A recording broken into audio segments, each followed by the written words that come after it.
하나님 말씀 보겠습니다. 하나님 말씀 잠언 22장 6절 말씀하고 23장 13절에서 14절 말씀 보도록 하겠습니다. 잠언 22장 6절, 제가 가지고 있는 성경으로는 구약성경 935페이지쯤 됩니다. 잠언 22장 6절과 23장 13절에서 14절 말씀 보도록 하겠습니다. 제가 읽도록 하겠습니다. 마땅히 행할 일을 아이에게 가르치라. 그리하면 늙어도 그것을 떠나지 아니하리라. 아멘. 23장 13절에서 14절 말씀입니다. 아이를 훈계하지 아니하려고 하지 말라. 채찍으로 그를 때릴지라도 그가 죽지 아니하리라. 내가 그를 채찍으로 때리면 그의 영혼을 수월에서 구원하리라. 아멘. 이 시간 오늘 어린이 주일이기 때문에 참 우리 어린이들, 우리의 자녀들을 어떻게 우리가 양육을 잘해야 될까 하는 부분을 한번 말씀을 나눠보려고 합니다. 우리가 잘 아는 대로 맹모 삼천지교라는 말이 있습니다. 맹자의 어머니가 자녀를 기르는 이야기입니다. 우리는 다 이렇게 참 좋은 산수가 좋은 곳에서 집을 짓고 거기서 살기를 원합니다. 따뜻한 곳, 물이 있는 곳, 교통이 좋은 곳, 그런 곳을 주로 이제 주택지로 선정을 하고 그런 곳에 집을 짓고 하는데, 요즘은 이제 정원주택이 활성화돼 가지고 집단적인 마을을 이루기보다는 이제 개인적으로 좋은 곳에서 이렇게 집을 짓고 살아가는 추세가 굉장히 활발하게 활성화되고 있습니다. 아마 그 맹자의 어머니도 그러셨던 것 같아요. 그래서 산수 좋은 곳에서 살다 보니까는 어떤 현상이 생기냐면은 그런 곳에는 묘자리도 또 잘 써요. 사람만 사는 게 아니라 죽은 사람도 그런 좋은 곳에 장지로 삼고 쓰거든요. 그러니까 좋은 곳에서 살다 보니까는 장례를 많이 보게 되는 것 같은, 많이 보게 된 것 같아요. 그러니까 어린 맹자가 장례를 치르는 걸 보면서 그게 마치 이제 장난, 아이들이 그 부엌에서 밥하는 흉내를 이제 내면서 놀듯이 장례 지내는 모습을 자주 보다 보니까는 그걸 이제 놀이 삼아서 했던 것 같아요. 곡하고 울고 하는 그 장례의 모습을 놀이 속에서 하는 거예요. 그러니까 이분이, 어머니가 이 애가 맨날 장례 치르는 것만 보아가지고는 이 애가 정상적으로 성장할 수 없겠구나라고 하면서 이사를 하게 됩니다. 이사한 곳이 이제 시장 근처였던 것 같아요. 우리도 이렇게 이사를 또 할 때 보면 경제적으로 부여한 그런 도시, 지역을 또 우리가 선택해서 이사를 하지 않습니까? 요즘도 아마 맹자의 어머니도 그러셨던 것 같아요. 경제에 대한 중요성을 느꼈는지 하여간에 시장 근처로 이사를 했는데, 이 아이가 시장에서 늘 장사하시는 분들의 모습을 보더니 또 놀이가 장사하는 모습으로 놀이를 하면서 사는 거예요. 이런 모습으로 크다 보면 얘는 잘 돼야 장사꾼이 되겠구나, 그런 생각을 하면서 안 되겠다 해서 또 옮기게 되지요. 그것이 서당 근처로 옮겼다는 거지 않습니까? 그래서 이 맹자는 그때서부터 글 읽는 소리를 들으면서 자기도 글 읽는 흉내를 내고 또 글을 배우고 이러다 보니까는 훌륭한 인물이 되었다 하는 이야기가 있습니다. 환경이라고 하는 것은 우리가 살아가는데 아주 매우 중요한 영향력을 미치기도 합니다마는, 우리 자라나는 아이들이 또 살고 있는 우리 사람들의 마음에, 심성에 상당한 영향력을 미친다라고 하는 겁니다. 사람은 어쩔 수 없이 그저 보고 듣고 경험한 지식, 이런 것들에 의해서 인격이 형성이 되어지고 가치관이 형성되어지고 인생의 목적을 갖게 된다라고 하는 겁니다. 어릴 때 가난하게 자라신 분들은요, 돈에 아주 애착이 강하지요. 너무 어렵게 성장했기 때문에. 또 배우지 못하신 분들은 참 배우지 못한 것에 대한 아픔이 있기 때문에 어떻게든지 자녀들을 가르쳐 보려고 애를 쓰시고, 또 노년에도 이렇게 대학을 다니고 뭐 함양에도 그런 일이 있습니다만은 연세 많으신 분들이 초등학교에 와가지고 한글을 배우는 일이 지금도 있다는 거지요. 이 교육열이 이렇게 생기게 되지요.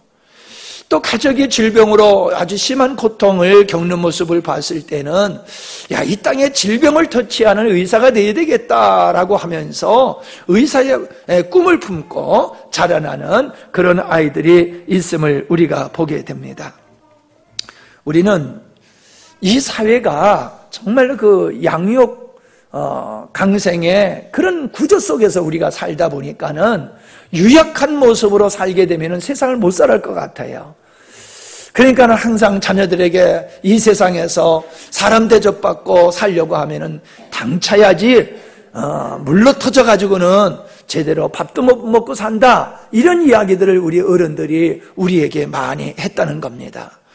예, 배워서 남주냐? 왜? 배운 자가 배운 지식을 가지고 사회에서 출세하고 영광을 누리는 걸 보면서 네가 배우면 배운 것만큼 네가 누릴 수 있으니까 많이 배우고, 다른 건 도둑질해가도 네 머릿속에 든 것은 뺏어가지 못하지 않느냐.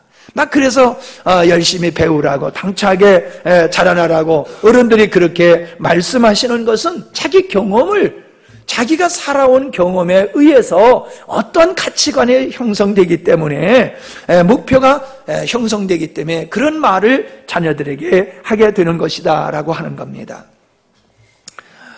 우리는 조선 중기의 성리학자인 그 율곡 선생이 관료였고 사상가였고 또 정치가였고 교육가, 시인, 이러한 일을 감당했던 이율곡 선생이 이렇게 훌륭한 사람이 될 수 있었던 것은 그 어머니가 훌륭했다라는 이야기들을 우리가 일반적으로 다 알고 있고 하고 있지 않습니까? 5만 원짜리에 누구 그림이 있습니까? 5만 원짜리에 신사임당 그 율곡의 어머니의 사진이 5만 원 지폐에 있단 말이지요.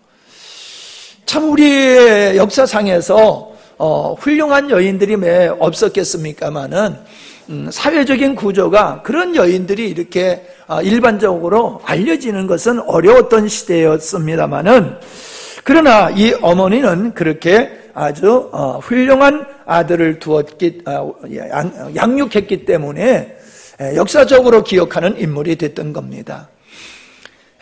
임진왜란 전에 이 율곡 선생은 10만 병의 양병설을 주창하셨지요.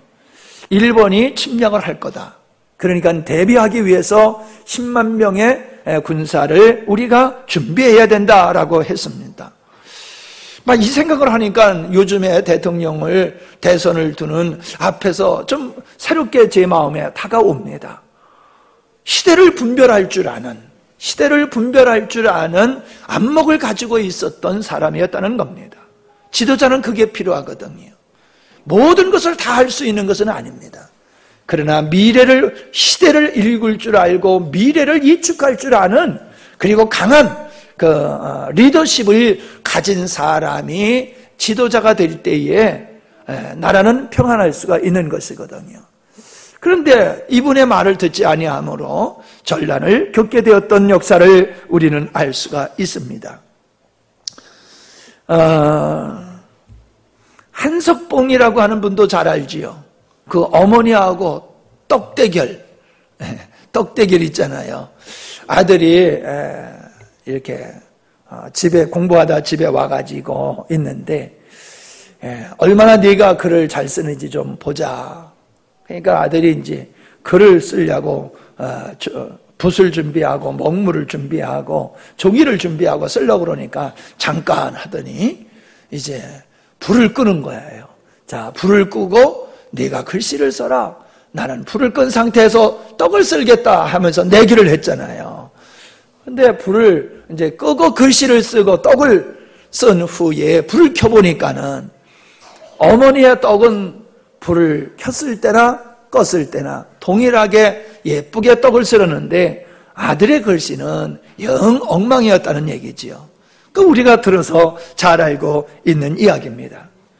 그렇게 어머니의 지혜로운 어머니의 교육에 의해서 조선 시대 속에서 김정희와 더불어서 아주 쌍벽을 이루는 서예가가 되었었다라고 하는 것을 우리는 알 수 있습니다. 제가 드리는 말씀은 뭡니까? 사람은 태어날 때서부터 위대한 사람 혹은 성자로 태어나는 것은 아니라는 겁니다. 그저 태어날 때는 재능의 차이는 있을지 모르지만은 그가 어떤 교육, 어떤 환경 속에서 자라나느냐에 달려서 그 인물이 될 수 있다는 거예요. 인격자가 될 수도 있고 인생을 망나니로 사는 사람이 될 수도 있다는 거예요. 아주 똑똑하고 영리하지만은 그거를 잘못된 데 사용해가지고 사기꾼이 되고 나라를 팔아먹는 이완영이와 같은 사람이 될 수도 있다는 거예요. 여러분, 우리는 자녀를 낳았고 얼마나 우리가 자녀를 보고 기뻐합니까? 또 얼마나 우리는 많은 기대를 합니까? 그런데 문제는 우리의 자녀들을 향하는 우리의 기대가 얼마나 건강한 기대를 가지고 있으며 어떤 목적을 가지고 우리 자녀들을 양육하고 있느냐라고 하는 겁니다. 우리는 교육의 목적과 방향이 잘못됐다는 겁니다. 왜 잘못됐느냐 하면은 사람은 인격이 우선이거든요.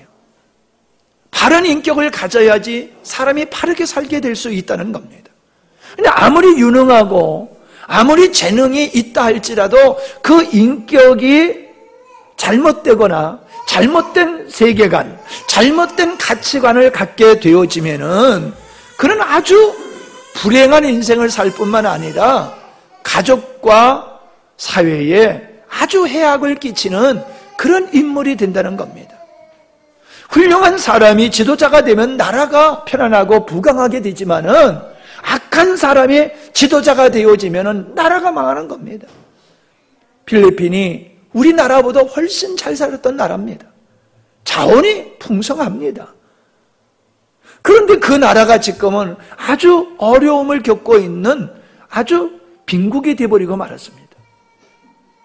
지도자가 잘못 들었음으로 말미암아 그렇게 나라가 곤두박질하는 겁니다. 저 남미의 아르헨티나라고 하는 나라도요, 세계적인 부유한 나라답니다. 그랬던 나라가 지금은 아주 보잘것없는 나라로 전락돼버리고 만 이유는 지도자가 잘못 섰기 때문이야 라고 하는 것을 우리는 알 수 있습니다. 여러분, 우리는 우리의 자녀들이 기능적으로 유능한 사람 되기를 원하지 말고 그보다는 먼저 인격적으로 바른 인격을 갖고 바른 세계관을 가지며 많은 사람을 섬길 줄 아는 그러한 훌륭한 인격과 경건성을 가진 믿음을 가진 자녀로 우리가 목표를 가지고 우리는 자녀를 양육해야 됩니다. 여러분, 우리의 자녀를 자랑할 때 우리 자녀가 믿음이 좋은 걸 자랑하는 부모님들 전 별로 못 봤어요. 공부를 잘한다, 재능이 있다, 좋은 대학 갔다, 좋은 취직을 했다, 좋은 회사에 취직했다, 그런 건 자랑을 하고 그의 지식을 자랑하고 그러지만은 얘가 얼마나 인격자냐, 얼마나 믿음이 있느냐, 얼마나 가정을 소중히 여기고 국가와 민족을 소중히 여기냐, 그런 것에 대해서 자부심과 긍지를 가진 부모님들을 전 별로 만나보지 못했습니다. 우리는 잘못된 자녀들의 교육열에 의해서 우리의 자녀들을 망가뜨리고 있다라고 하는 것을 우리는 인정해야 된다고 봅니다. 요즘은 이제 그런 말이 많이 들어갔습니다만은 조기 유학을 통해서 기러기 아빠들이 많이 생기지 않았습니까? 사실 어떻게 보면 지금도 이것이 보편화돼서 그런지 모르지만은 어린 아이들을 유학 보내기 위해서 엄마가 따라가는 거예요. 가정은 부부가 같이 지내야지 가정이 건강한 가정이 되어지는데 자녀 교육 때문에 부부의 관계가 형식적인 결혼이고 아빠는 돈 벌어서 자녀 교육비 지원해 주는 게 아빠의 역할만 다로 그렇게 되어 있다는 거예요. 그러므로 세월이 지나간 후에는 그냥 그대로 헤어지게 되어지는, 그대로 그냥 이혼돼 버리는 이런 일들이 얼마나 많았냐는 거예요. 우리가 과거에는요, 식사를 할 때에도 어른이 먼저였어요. 어른이 먼저. 그리고 어른을 드리려고 뭘 준비하고 그러는데 요즘은 안 되잖아요. 아빠가 냉장고 열고 뭐 먹으려고 그러면 아내가 그거 애들 주려고 놔둔 건데 왜 그걸 먹느냐고 그러면서 아빠한테 난리를 치는 이런 것이 되어버렸다는 거죠. 고3 아이가 있다라고 하면은 모든 가족이 그냥 그 아이 하나를 위해서 그냥 쥐죽은 듯이 살아가야 되고 오직 걔만을 위해서 살아가는 이런 풍조는 이건 잘못된 것이다. 이사도 마찬가지지요. 좋은 학군, 좋은 대학 가기 위해서 좋은 학군으로 이사를 하는 이러한 우리의 삶의 패턴은 오직 아이를, 세상적으로 출세하는 아이를 만들기 위해서 전력하고 있다는 거예요. 그래서 어떻게 됐습니까? 그래서 우리나라 사회가 얼마나 좋은 사회가 되고 얼마나 아름다운 가정들을 이루고 있습니까? 어찌 보면요, 많이 배웠다는 사람이 더 냉정하고요, 냉혹하게 살아가는 모습을 우리가 많이 봅니다. 인간답게 살아가는 사람은 도리어 가난한 사람들이 인간답게 살아가고요, 배우지 못했다고 무시당하는 사람이 더 인간답게 살아가는 모습을 볼 수 있어요. 가졌다고 하면서, 배웠다고 하면서 도리어 배우지 못한 부모님을 무시하고 주변에 연약한 사람들을 무시하고 압제하고 탈취하는 이런 일들은 배웠다는 사람, 힘 있는 사람들이 행하고 있는 모습을 우리는 보게 되어집니다. 사람은 태어날 때에 모두 동일하게 태어나지 않지 않습니까? 모습이 다르듯이 그의 재능도 각각 다른 재능을 가지고 태어난다는 말입니다.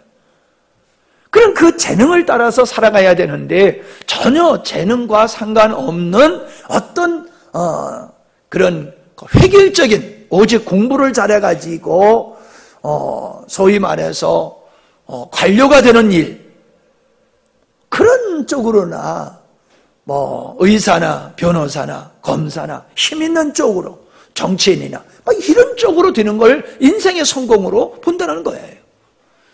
여러분, 시골에서 소박하게 아름답게 사는 삶을 소중하게 여기는 사람이 얼마나 있습니까? 사실 시골에서 사는 우리들도 여길 떠나고 싶은 마음이 있지만 떠나지 못해서 못 떠나는 분이 있는지 모르겠어요. 도리어 도시 생활에 환멸을 느끼고 자연과 더불어서 인간답게 살기 위해서 시골로 오시는 분들이 요즘 늘어나고 있지 않습니까? 인생의 행복은 인생의 성공, 출세와 비례하는 것이 아니라는 것입니다. 근데 우리는 아직도 그러한 의식을 가지고 살고 있다는 겁니다. 공부밖에 할 줄 모르는 아이를 만들어가는 게 오늘 우리 부모님들의 실수입니다. 여러분, 아이들을 자기가 할 일을 자기가 하도록 가르쳐야 되는 겁니다. 요즘 그런 일들이 많아요. 지도자들이 아이들에게 이렇게 이제 합숙하거나 훈련하거나 하면서 청소를 시키면 아이들이 뭐라고 얘기하냐면, 왜 청소를 내가 해야 돼요? 라고 말하는 거예요. 청소를 왜 내가 해야 돼요? 여러분, 숙제까지 부모가 해주는 시대 속에서 자기가 자고 일어난 이부자리 개고 자기가 살고 있는 자기 방을 깨끗이 정리하는 것은 자기 몫이에요. 야, 이런 거 그냥 놔둬. 내가 다 알아서 할 테니까 너 공부만 해. 너 공부만 잘하면 모든 건 다 되는 거야. 이러다 보니까요, 아이가 공부밖에 할 줄 모르는 거예요. 공부밖에 할 줄 모르는 거예요. 다른 걸 할 줄을 몰라요. 즉 삶의 지혜가 없어요. 요즘 아이들이 삶의 지혜가 없어요. 좀 죄송해요. 여러분 자녀들, 우리 아이들 데리고 풀 뽑는 거 가르치면요, 애들이 풀을 뽑을 줄 몰라요. 여러분, 풀 뽑는 게 힘듭니까? 힘들어서 뽑지를 모르는 거예요. 그런 걸 안 해봐서 하기가 어려운 거예요. 제가 잔디와 풀을 분별해줘도 잔디와 풀이 뭐가 다른지를 애들이 이해를 못해요. 아무리 가르쳐줘도. 왜? 한두 번 봐가지고는 모르는 거거든요. 제가 어릴 때 아버지가 피살이 할 때 데리고 가요. 야, 요게 피고 요건 벼다. 요런 걸 뽑아내라. 아무리 가르쳐 주세요. 제가 보면 이게 피인지 이게 뭐지. 그게 그거로 보이더라고요. 먼 데서 보면 보는 비슷한데 가서 뽑으려고 들여다보면 똑같아요. 근데 나이가 들여다보고 자꾸 하다 보니까는 아, 요게 피구나. 아, 요게 벼로구나. 이게 구별이 되더라고요. 여러분, 일을 할 줄 알아야 돼요. 노동을 할 줄 알아야 돼요. 왜요? 일을 할 때 삶의 지혜가 생기는 겁니다. 삶의 지혜. 우리 남자들 중에요, 못 하나 박지 못하는 사람들 많습니다. 아니, 못 안 바꿔도요, 잘 사는 사람 많아요. 그런데요, 못을 바꿀 줄 모른다는 것은 삶의 지혜가 없어가지고요, 가장으로서 가정에서 해야 할 일들을 제대로 감당을 못해요. 가족들을 데리고 어디 놀러 가도 그냥 다 돈으로 하지 스스로 뭔가 만들고 해나가는 이 기쁨과 즐거움과 아름다운 삶을 누릴 줄을 몰라요. 여러분, 일을 하면은요, 건강할 수 있어요. 아이들 요즘 비만 때문에 난리잖아요. 왜요? 걔들 일 시켜보세요. 그럼 비만 안 생겨요. 그냥 오직 먹이고 공부만 시키다 보니까는요, 그냥 곰탱이가 되는 거예요. 곰탱이가. 예? 곰탱이가 돼요. 할 줄 아는 건 공부밖에 몰라요. 여러분, 우리가 인생을 사는 게 공부만 하면서 사는 겁니까? 공부는 한 순간 사는 거예요. 이제 공부할 때가 지나면요, 그때는 자기가 배운 것 가지고 나가서 살아야 돼요. 응용할 줄 알아야 돼요. 지혜가 있어야지, 배운 것을 지혜가 있어야지 삶 속에서 닥치는 모든 문제와 사건들을 해결할 수가 있는데, 공부만 하다 보니까는 암기는 잘하는데 다른 걸 시키면 할 줄을 모르는 거예요. 이게 얼마나 불행한 건지 몰라요.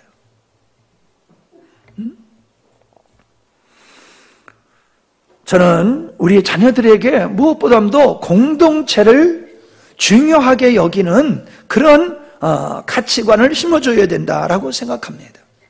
왜냐하면 인생은 절대로 혼자 살아갈 수가 없는 거거든요. 최소한의 가족이라는 공동체 속에서 살게 되잖아요. 최소한의 공동체, 가정이라는. 그 다음에 뭐예요? 직장이라는 공동체 속에서 살아가게 되잖아요. 마을이라는 공동체 속에서 살게 되고, 국가라고 하는 공동체 속에서 우리는 살게 되는 거예요. 그 공동체를 떠나서는 살 수가 없어요. 우리의 삶은 늘 공동체 속에 살아가는 거예요. 부부도 공동체예요. 그런데 이 공동체의 훈련, 공동체의 중요성을 아이들이 모르게 되어지면은 인생을 바르게 살 수가 없는 거예요. 자기밖에 몰라요. 아주 이기주의고 개인주의, 자기중심적인 인본주의의 삶을 살아가기 때문에 이런 사람은 결코 화합하면서 아름다운 가정과 아름다운 인생을 만들 수도 없고, 사회에 나가서 더불어 살아가는 삶을 살아가기가 힘들고 어렵다라고 하는 것입니다. 인생을 살아가면서 우리가 겪게 되어지는 어려움이 얼마나 많습니까? 우리가 해결해야 될 만한 어려운 일들이 우리 삶 속에 얼마나 많습니까? 그걸 우리가 혼자 어떻게 다 감당할 수 있습니까? 혼자 다 감당할 수가 없어요.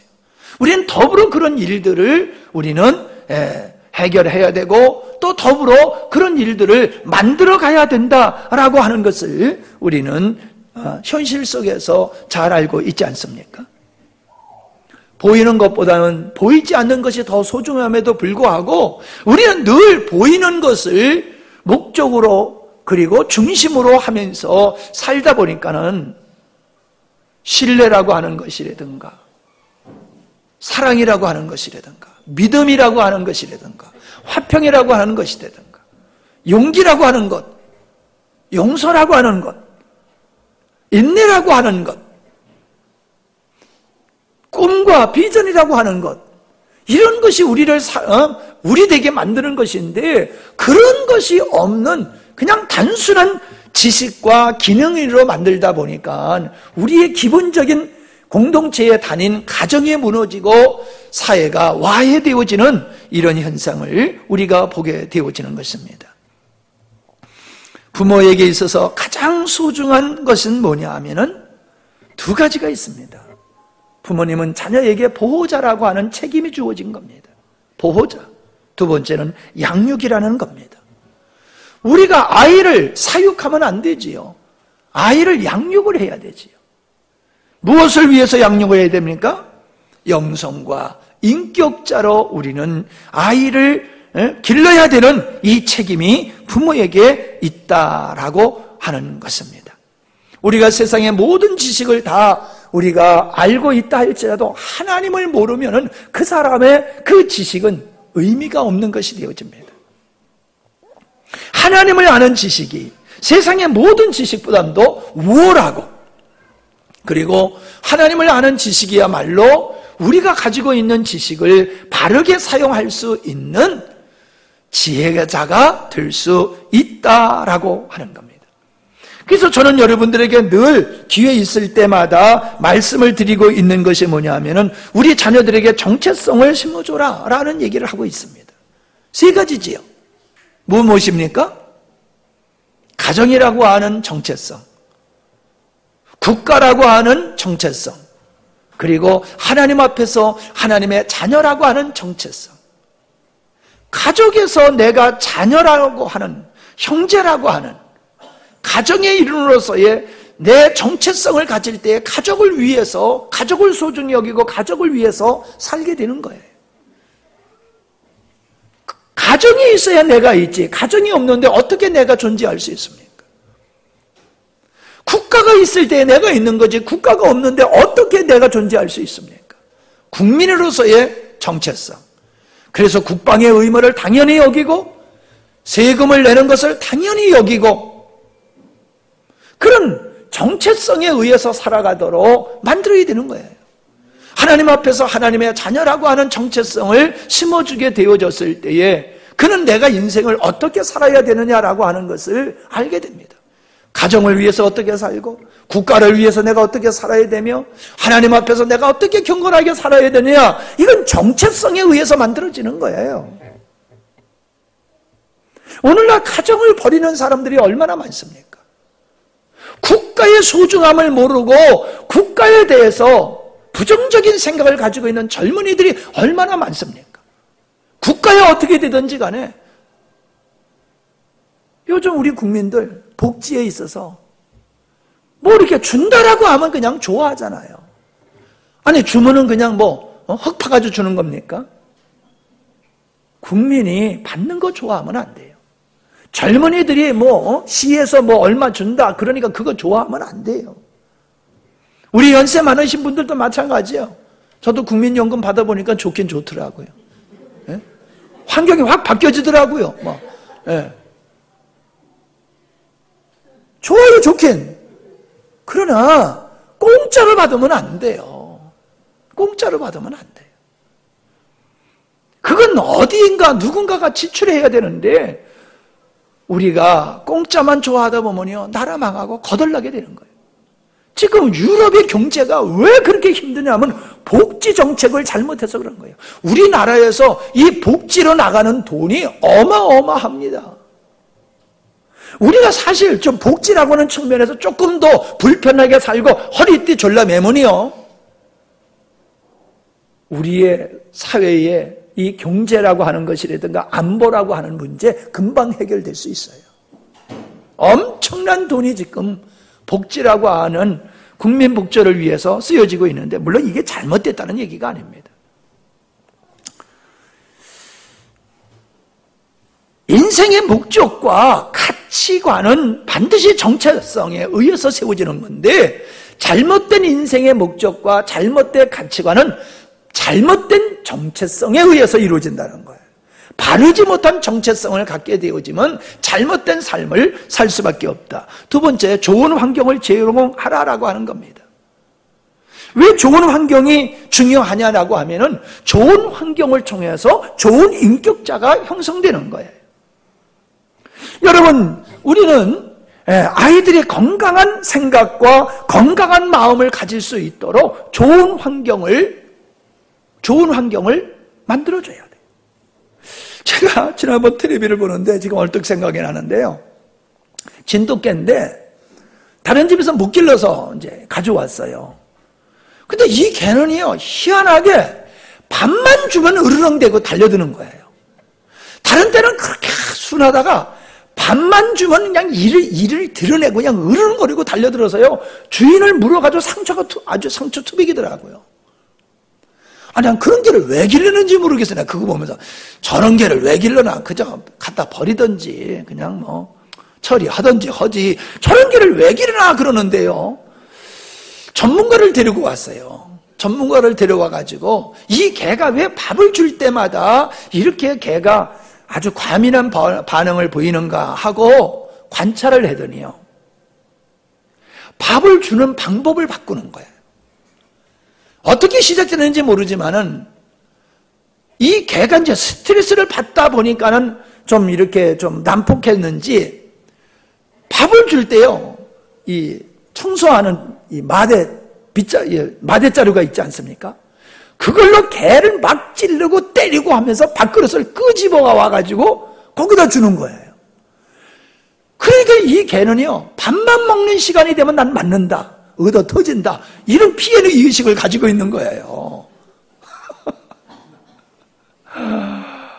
그러니까 하여튼 밥만 먹는 시간 되면은 주인을 아주 그냥 막 물려고 얼마나 난폭했는지 몰라요. 그러는데 개는 땅바닥에다 주는 것보다는 이렇게 위에다가 주는 게 좋대요. 그래서 그거를 개에게 위에다가 밥그릇을 이렇게 높게 해주고 먹게 하고, 이렇게 마대자루로 주는 걸 그걸 하지 못하게 하고 하니까요, 그 개가 그렇게 양순해지더라고요. 그 다음서부터는 전혀 주는데 그렇게 으르렁대지 않고 그러더란 말이에요. 여러분, 개도 먹을 때 때리지 않는다고 그러는데, 환경에 의해서 사람들은요, 마음이 아주 부드러운 사람이 될 수도 있고요, 환경에 의해서 마음이 강팍해지는 사람이 있어요. 강팍해지는. 그러니까 우리 아이들이 자라나면서 마음이 강팍해지도록 않도록 해야 되는 거예요. 아버지에게 무시를 당하게 되어지면요, 자라나면서 그 마음이 삐뚤어지는 거예요. 폭력적으로 되는 거예요. 어릴 때서부터 비인격적으로 취급을 당하다 보면요, 마음속에 폭력이 이게 형성되어지는 거지. 무시를 당해요. 아버지를 통해서 무시를 당하고 누구를 통해서 무시를 당하고 그런 반항의식이 생기는 거예요. 그래서 세상 모든 사람을 다 부정적으로 보고 맨날 속은 사람은요, 장성에서도 누굴 믿을 줄 몰라요. 나는 속고 자라질 않아가지고 믿는데 탁월해 그냥. 어릴 때서부터 나는 오직 믿습니다만 가지고 살다 보니까 누가 보려면 다 진실로만 여겨져.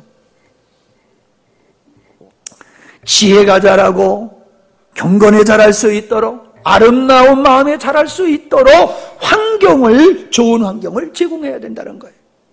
우리 노예에 여러분 말씀드리면 알겠지만은 제가 그렇게 실명을 거론한 것보다도 이 사모님이 계시는데요, 이 사모님은 만물 박사예요.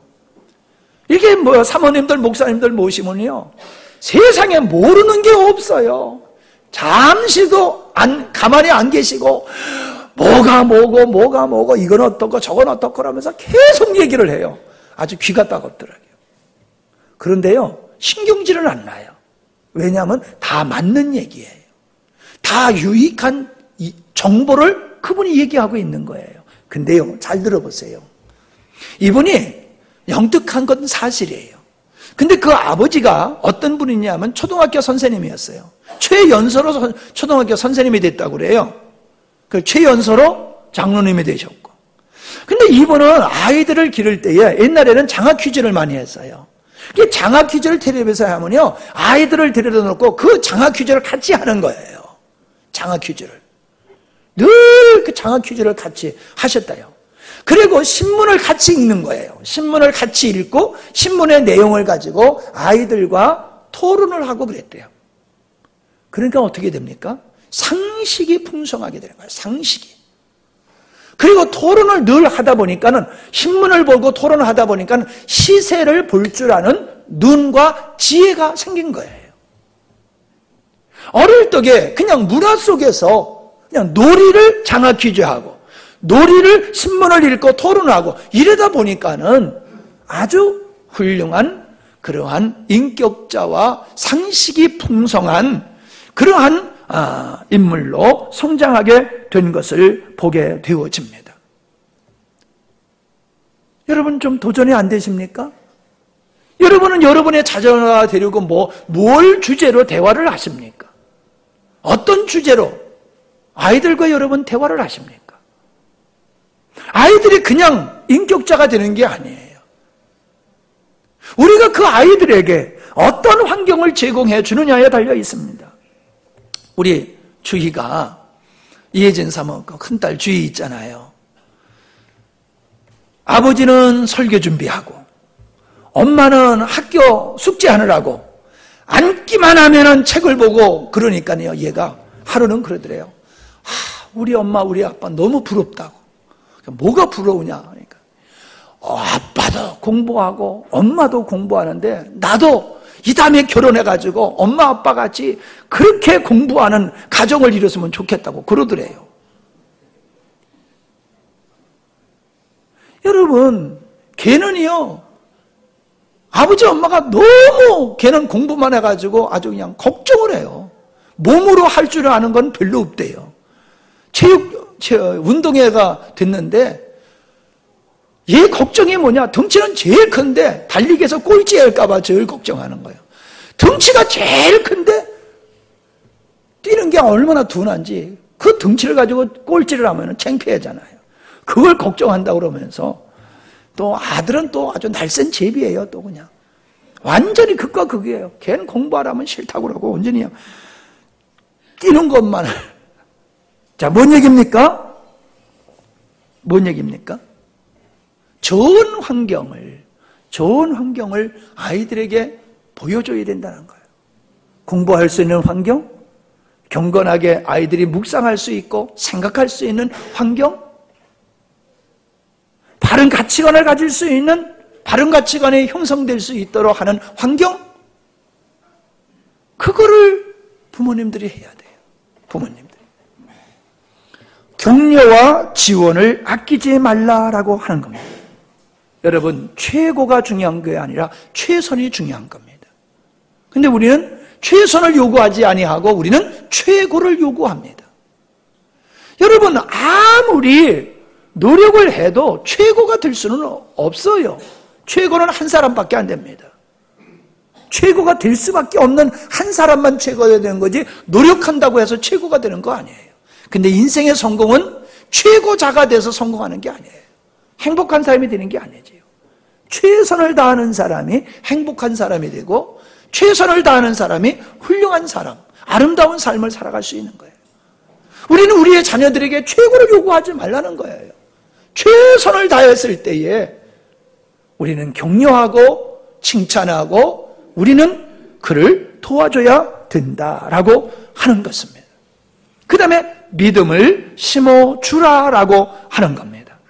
여러분, 인생을 살아가는 데 있어서 우리가 믿음을 실패해버리게 되면은 우리가 경제적으로는 여유롭고 넉넉한 삶을 살 수 있을지 모르지만은 믿음을 상실해버리고 살게 되면은 인간의 가치를 모르기 때문에 바른 인생을 살 수가 없는 것이지요. 더더욱 경건은 믿음 속에서 생기는 것이라는 겁니다. 그래서 경건의 삶을 위해서 아이들에게 믿음을 심어줘야 되는 거예요. 바른 믿음을 통해서 바른 인격, 바른 정체성, 가치관이 형성되어지는데 사람은 이러한 인격은 사람과 환경과 지식에 의해서 만들어지는 것이다 라고 하는 것입니다. 이렇게 보면은 가정에서 엄마 아빠의 역할 중에 엄마의 역할이 훨씬 아빠의 역할보다도 중요하고 크다라고 하는 것을 여러분이 느끼실 수가 있을 것입니다. 우리는 과거에 여인을, 아이를 아주 무시했던 시대가 있었습니다. 왜 그러냐 하면은 과거에는 힘이 능력이었었거든. 그러니까 일을 해야 되는데 일을 하려고 하면 힘이 있어야 돼요. 노동력이 얼마나 많으냐가 그 가정의 안정된 경제, 사회의 안정 이런 것과 직결됐었거든요. 여자들은 힘이 없잖아요. 아이들도 힘이 없잖아요. 노동할 수 있고 전쟁터에 나가서 싸울 수 있는 사람은 남자들밖에 없잖아요. 그러다 보니까 자연히 여자들을 무시하는 경향이, 어린아이들을 무시하는 경향이 있었다라고 하는 겁니다. 그러나 다른 관점에서 보자는 거지요. 여자가 가정에서 없으면은 가정이 안정되지를 않지 않습니까? 여인이 가정에서의 안주인으로서의 살림과 아이들을 잘 양육할 때에 남자도 나가서 역할을 잘 할 수가 있다라고 하는 것은 우리가 너무나도 잘 알잖아요. 에이, 목사님, 그것도 옛날 얘기지요. 지금은 맞벌이 시대인데, 그거는 이제는 같이 해야지. 양육을 같이 해야 되고, 살림도 같이 해야 되고, 같이 해야 되는 거죠. 그것도 옛날 얘기입니다. 라고 얘기하지만은, 어쩔 수 없어요, 그래도. 하나님의 만드신 창조의 원리는 안주인, 가정이 가정의 주인이 되는 거예요. 바깥의 일은 남자가 하는 거예요. 이 구조는 바뀌어지면 안 돼요. 여러 가지 사회적인 환경이 바뀌어져서 이제 아이를 낳게 되면은 엄마만 휴직을 하는 게 아니라 아빠도 육아 휴직을 할 수 있도록 배려를 하고 있는 것은 좋은 거예요. 그렇지만은 아이는 엄마의 가슴에서 크는 거지 아빠의 손끝에서 크는 게 아니에요. 엄마의 가슴에서의 그 따뜻함과 고동소리를 들으면서 아이가 평안을 느끼고 엄마가 들려주는 그 자장가를 통해서 안정을 얻고 엄마의 눈물과 엄마의 찬양을 통해서 아이의 인격과 믿음이 형성되는 거예요. 엄마가 아이들을 가리키는 거예요. 그래서 이스라엘에서는 아버지가 유대인이고 엄마가 다른 민족이면은 그는 유대인이 아니에요. 아버지의 피가 있어도. 엄마가 유대인이야. 아버지가 유대인이 아니야. 그러면 그 아이는 그냥 유대인이에요.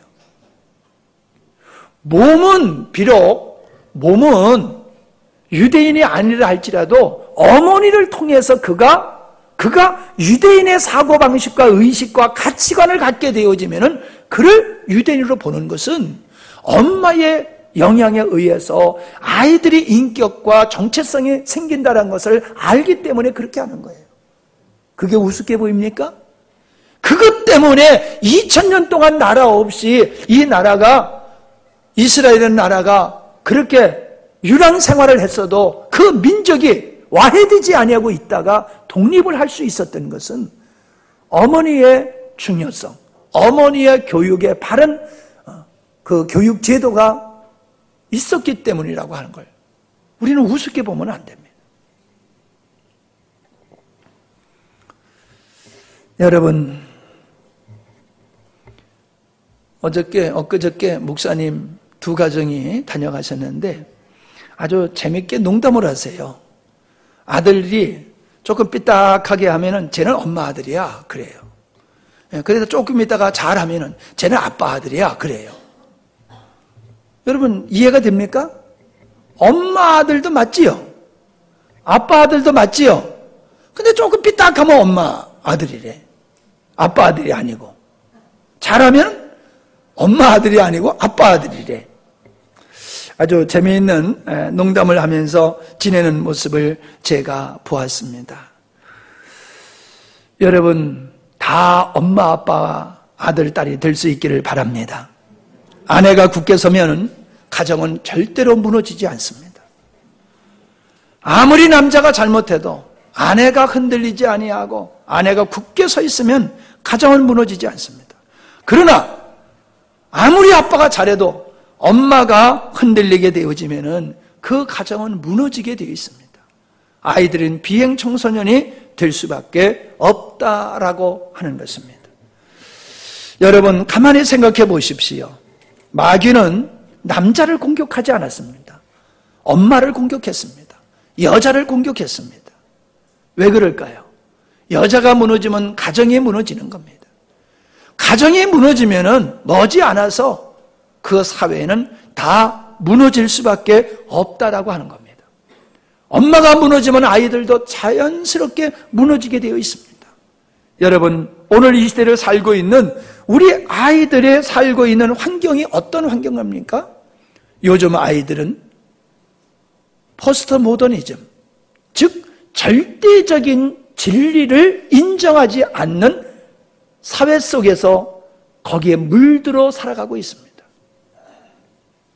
우리는 가정을 절대적으로 여깁니다. 그러나 요즘 아이들은 가정을 절대적으로 여기지 않습니다. 우리는 진리를 말합니다.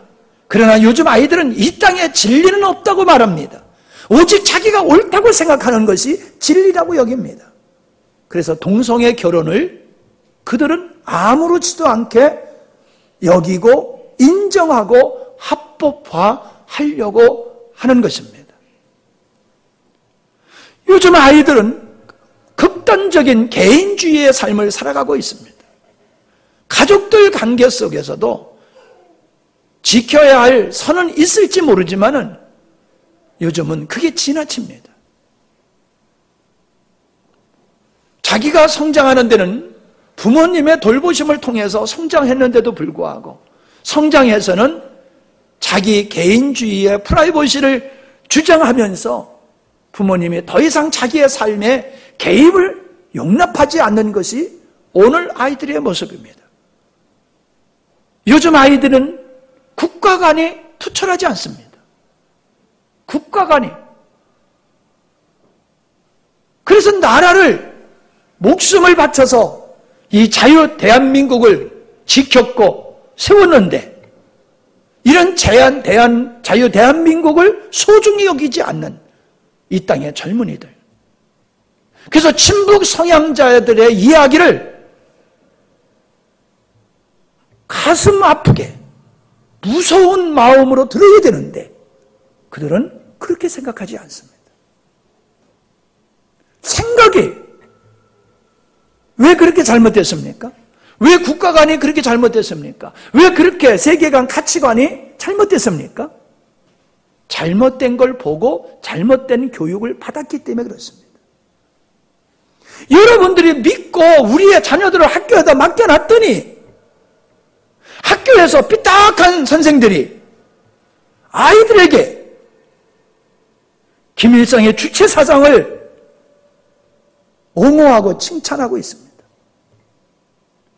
지금도 어떤 후보자의 캠프에는 북한 김일성이를 찬양하는 사람들이 버젓이 들어가 있습니다.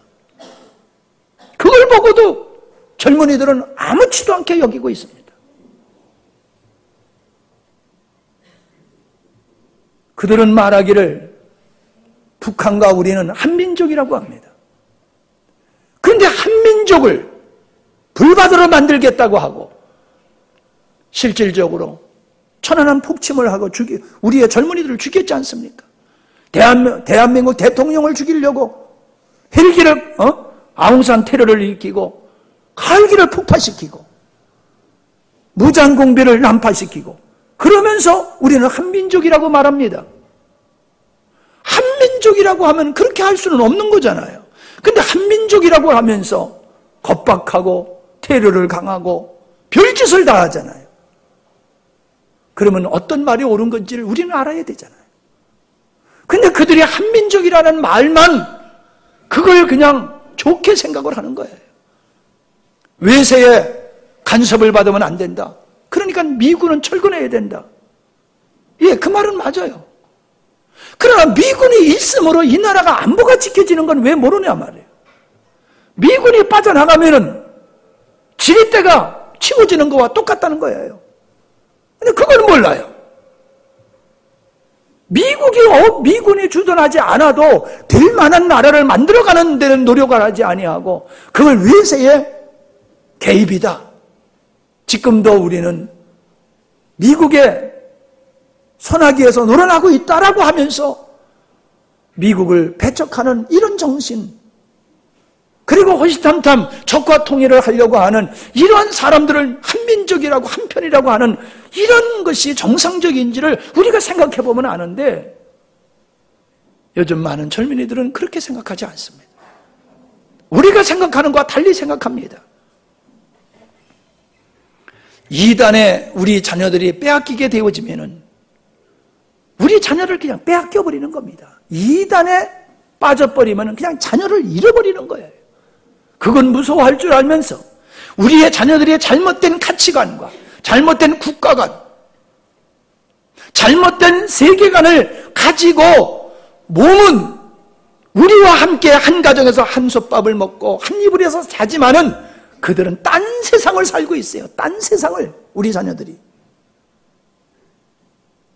과연 여러분 앞으로 이 나라 이 민족이 어떻게 될 것입니까? 그들은 내일을 별로 생각하지 않아요. 우리가 그러잖아요. 뭐 경제가 어렵다 하더라도 놀러 다니는 거 봐라. 먹고 마시는 거 봐라. 식당에 사람들이 꽉꽉 차고 놀러 다니는 차들은 여전히 풍성하게 놀러 다니고 해외로 나가는 사람들 수없이 나가고 있습니다. 그냥 그런 사람들이 넉넉해서 그런 겁니까? 그래서 그런 사람도 있습니다. 근데 비더더서 놀러 다니는 사람도 있어요. 비더더서. 비들어서라도 놀고 싶은 거 놀아야 되고 먹고 싶은 건 먹어야 된다는 거예요. 내일은 몰라. 집을 사기보다는 차를 먼저 사야 돼. 왜? 나도 즐기고 싶는 거예요. 그래서 내 집안에서는 못 살아도 남보다 좋은 차는 타고 싶어. 이게 오늘날의 젊은이들이에요. 제가 젊은이들 전체가 잘못됐다는 얘기가 아닙니다.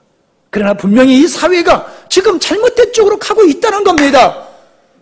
여러분은 여러분의 자녀들이 지금 어떤 모습으로 성장하고 있는지를 여러분 알고 계십니까? 이뻐만 하지 마세요. 이뻐만 하지 마세요. 걔가 제대로 크고 있는지를 봐야 돼요.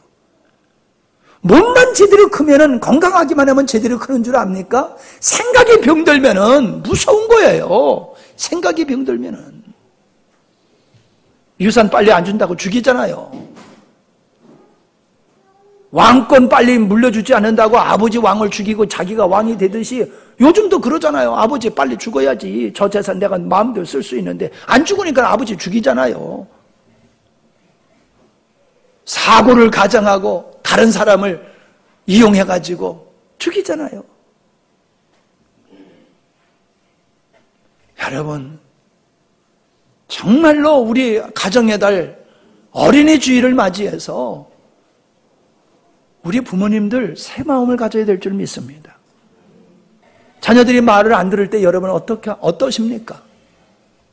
믿음 생활을 안 하는 자녀들을, 제대로 믿음 생활 안 하는 자녀들을 볼 때 여러분 어떤 마음이 듭니까? 제가 집사님들을 통해서 듣는 얘기가 그거예요. 나가서 듣는 얘기가. 제가 자녀 교육 잘못시켰어요. 제가 자녀 교육 잘못시켰어요. 이런 얘기들을 많이 하십니다. 누구보다도 자녀들에게 많은 걸 제공했던 부모님들이 하는 얘기예요. 자녀 교육 잘못시켰으면 직무유기 하신 것입니다. 자녀 믿음 교육 잘못시켰으면 여러분 신앙생활 인생 잘못 산 겁니다. 자녀들이 말을 안 듣는다고 속상하지 마시고 여러분이 회개하셔야 됩니다. 하나님 앞에서 회개해야 되고 자녀들 앞에서 여러분이 눈물을 흘리며 회개하면서 내가 너희들에게 잘못 가르쳐서 내가 지금 믿음의 생활을 안 하는 거라고, 그가 믿음의 생활을 안 하는 것을, 믿음의 생활을 제대로 못하는 것을 내 탓으로 회개하면서 여러분의 자녀들을 다시금 바른 길로 인도하는 일을 하셔야 됩니다. 저것들이 삐딱해서 말을 안 들어먹으려고 끝날 문제가 아니에요. 여러분이 회개하셔야 돼요. 여러분의 자녀를 고쳐야 돼요. 지금 고치지 아니하면은 그들의 인생 보장 못합니다. 앞으로 잘 되겠지? 천만의 말씀이에요. 올해 가정의 달을 맞이해서 새롭게 여러분이 하나님 앞에서 여러분이 살아온 길을 돌아보시고 어떻게 자녀에게 해야 될 것인가를 다시 한번 점검하시고 시간이 지나가면 되겠지라고 생각하지 마시고 자녀들이 바르게 가치관을 갖고 잘못된 것이 치유될 수 있도록 여러분이 새로운 헌신이 있기를 바랍니다. 기도하십니다. 주님, 이 시대에 우리의 자녀들이 병들어가고 유약한 모습으로 있는 것을 우리가 보게 되어지면서 우리가 참 걱정이 태산 같습니다. 우리의 뒤를 이어서 살아야 할 저희들이 세상을 너무나 만만하게 보거나 또 세상을 너무 두렵게 여겨서 저희들의 삶이 너무나도 빈약한 가운데 있는 것을 보게 됩니다. 잘못된 가치관을 가지고 잘못된 인생의 길을 선택하여 가는 것도 보여집니다. 특별히 우리의 자녀들이 얼마나 믿음으로 경건하게 성장하고 있는지를 돌아볼 때에 일찍이 우리의 자녀들에게 바른 믿음을 심어주지 못한 우리들이 책임이 있음을 통감합니다. 주님, 우리의 자녀들이 성장하기 전에 바르게 가르치게 하시고 성장한 자녀들에게도 이제 바른 가치관을 세워주며 믿음을 세워줄 수 있는 우리 부모님들이 되어지기를 원합니다. 그러므로 우리의 자녀들이 건강하게 세워지게 하시고 가정이 든든해질 수 있도록 하나님 우리를 인도하여 주시옵소서. 바른 역할 잘할 수 있도록 은혜 주시고 오늘 이 자리에서 엄마 아빠와 함께 예배드리는 우리 자녀들도 참으로 훌륭한 자녀가 되기 위해서 힘쓰는 우리의 자녀들이 될 수 있도록 은혜 베풀어 주옵소서. 예수님의 이름으로 기도하옵나이다. 아멘.